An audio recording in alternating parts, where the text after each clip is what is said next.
Hey everybody, that Montana guy, bringing you another exciting video about none other than John Colter. Man, I tell you what, he is a fascinating character.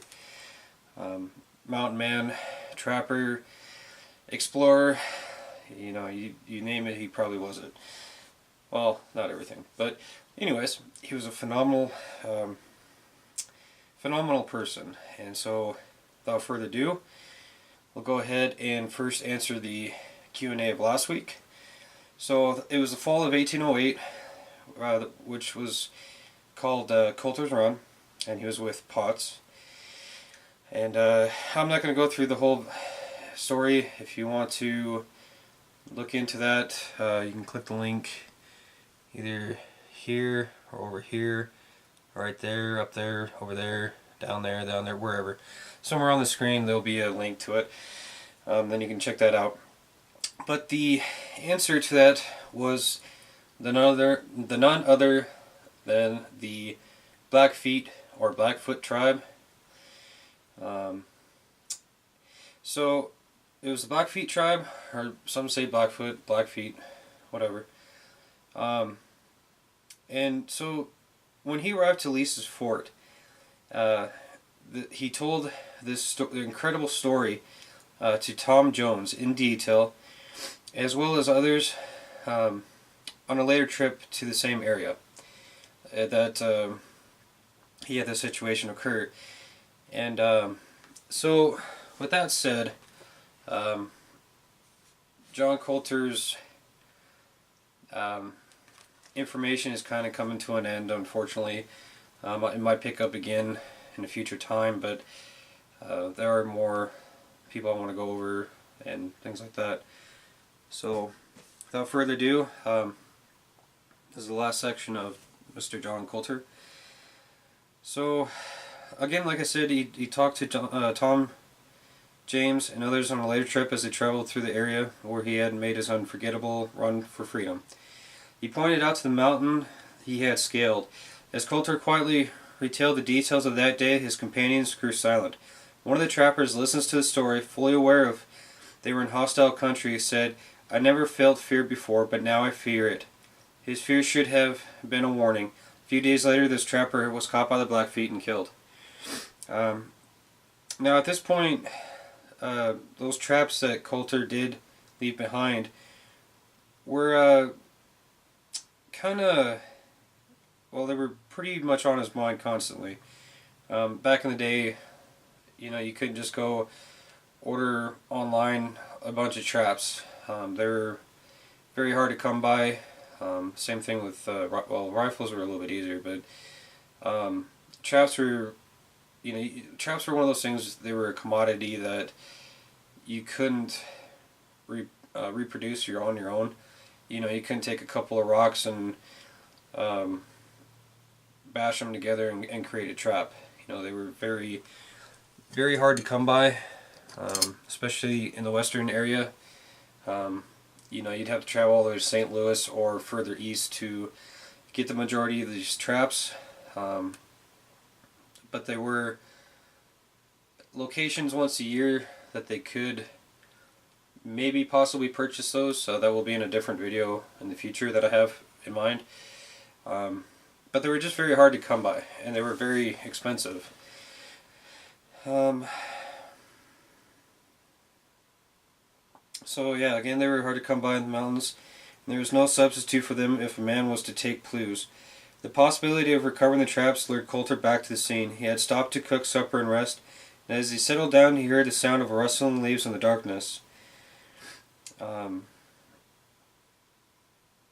mountain man, like the hunted animal, lived with all senses alert.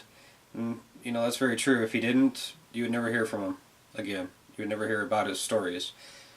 They had to have all their senses going all the time. It was a very hostile time.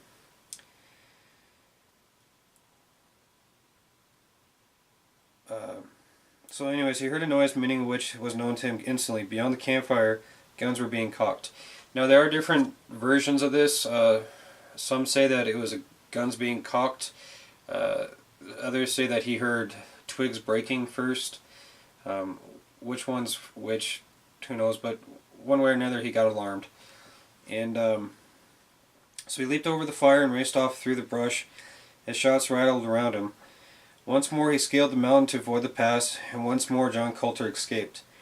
So he basically scaled the same mountain that he did previously on his naked and afraid moment. So he was beginning to get the message at this point. You know, he believed that God was telling him, hey, you know, it's not your time to be here anymore. So he came back to the fort this time, saying that he had made a promise to his Maker, providing if he could survive, he would leave the country.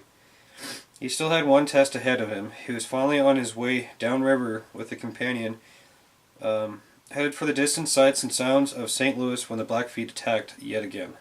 So there's 3 encounters that he's had with the Blackfeet.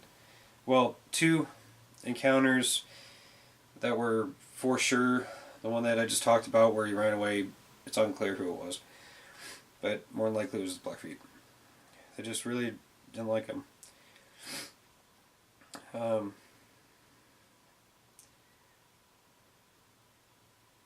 rather with a companion headed for the distant sights and sounds of St. Louis when the Blackfeet attacked.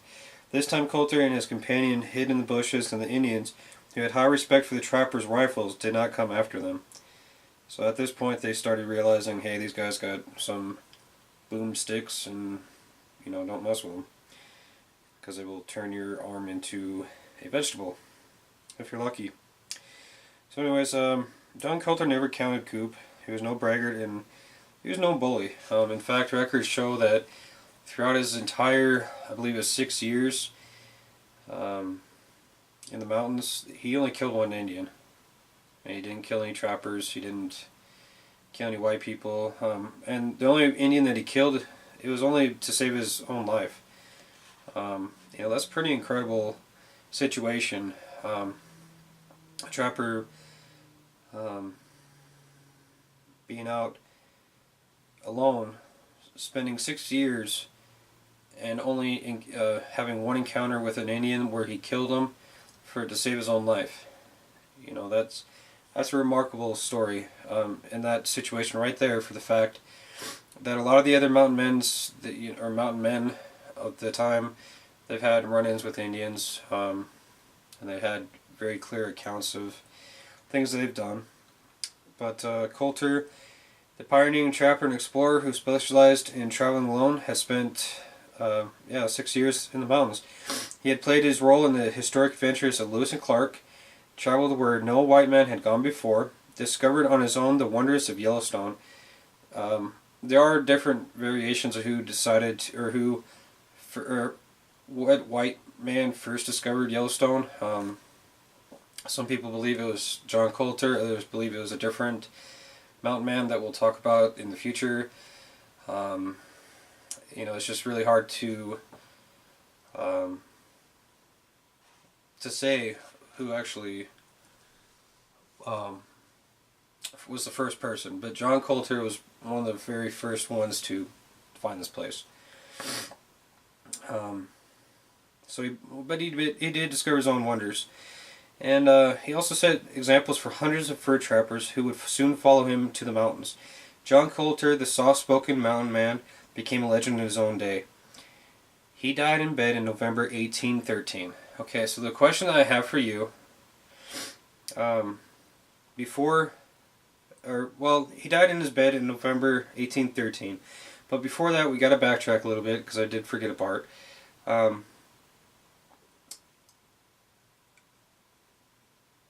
After all this information I provided to you, saying all these incredible things that he did, he had little to show, actually. He came down from the mountains without much more than memories. He moved to a farm near where Dundee, Missouri is today. He married, and all we know about his wife is that he called her Sally, S-A-L-L-Y. And then after that, he died in bed in November 1813. So the question the Q&A number 5, I think it is. I believe it's number 5 we're on right now. Yeah, number 5. The Q&A number 5, what did John Colter die of in bed in November 1813? Was it A, jaundice, B, malaria, C. Pneumonia, or D. A broken heart? Again, what did John Colter die of in bed in November 1813? Was it jaundice, malaria, pneumonia, or a broken heart?